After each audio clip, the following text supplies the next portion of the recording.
Hi, my name's Kevin. I am 45 years old. I'm from the DC area, Silver Spring, Maryland specifically, and I'm a programmer by trade.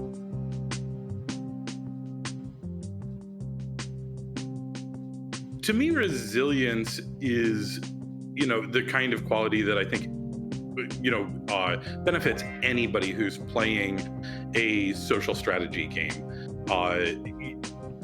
These things are tough.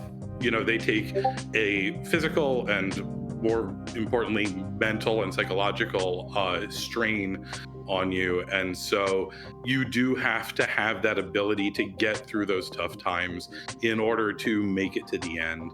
You're going to need to, and I'm sure that at the end, the jury is going to be looking for how you embodied resilience, and you're going to have to be able to, let's be honest, bullshit a little bit to about how oh, I showed resilience because I didn't go to try our what was it, collective council, for 5 times in the pre-merge, but like you're gonna have to be able to demonstrate how you know not just you demonstrated resilience, but probably how your decisions, how you made conscious moves and things that were intrinsic to your play and your quality as a contestant that made you embody the concept of resilience.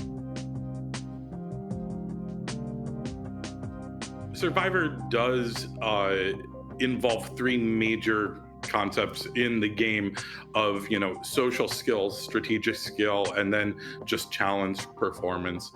For me, I am generally more of a social player, and I fancy myself as more strategically competent than I actually am. I'm a lot better at finding people who are smarter than me and making them like me and just riding their coattails a little bit. Not necessarily riding coattails, but it is, I think that anything in Survivor is something that's done together. People will, bombard you with questions at like final collective council.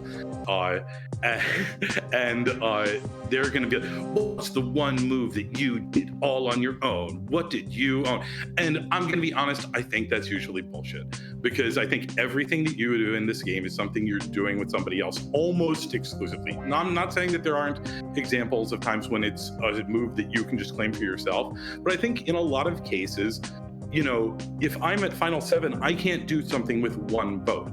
I need to be able to work with people. And those people are as much a part of the move as I am.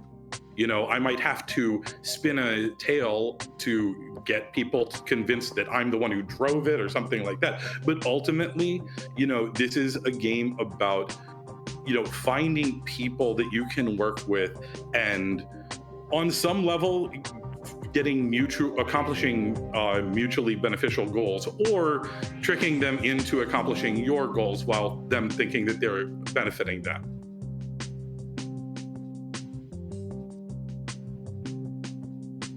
My social weakness, I described myself as a social player, which historically I am. I feel like I generally get along with people pretty well. I make friends relatively easily. I'm able to find, some common interest, some common ground to work with people. And just generally, I think people like being around me. So that's a positive. There are times when that's not the case. I've been in orgs where, I just didn't click with people. There were times when it was not my scene or whatever, they just, or even people liked me, but that maybe I came off a little too threatening, not necessarily threatening socially, but I might have seemed more devious or more underhanded than I truly was. In general, I am a big fan of when you can tell somebody the truth in Survivor, then you should do that. Like when you can do that, do it, because people are generally going to believe you when you're telling the truth. And if people don't believe you when you're telling the truth, you are fucked.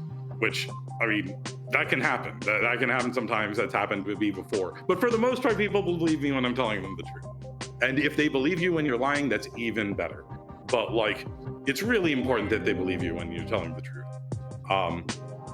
But so in terms of like weaknesses, I can seem a little too wolfy, or just like not necessarily playing too hard, but I can seem threatening in an abstract way, especially early on. I think once people work with me, I'm a good ally. And so if I can get my foot in the door and really connect with people, and especially just like work together on a vote, that kind of thing, that's the best way to prove that you're a reliable ally. You know, I think being somebody who people can count on in the game is huge. Like, nobody wants somebody that, like, it just makes people anxious if they can't count on your vote to be where you say it is. And so, you know, if I can't establish that foothold, it's going to be tough. If I can, then I think that I can build some really strong bonds that can take me far.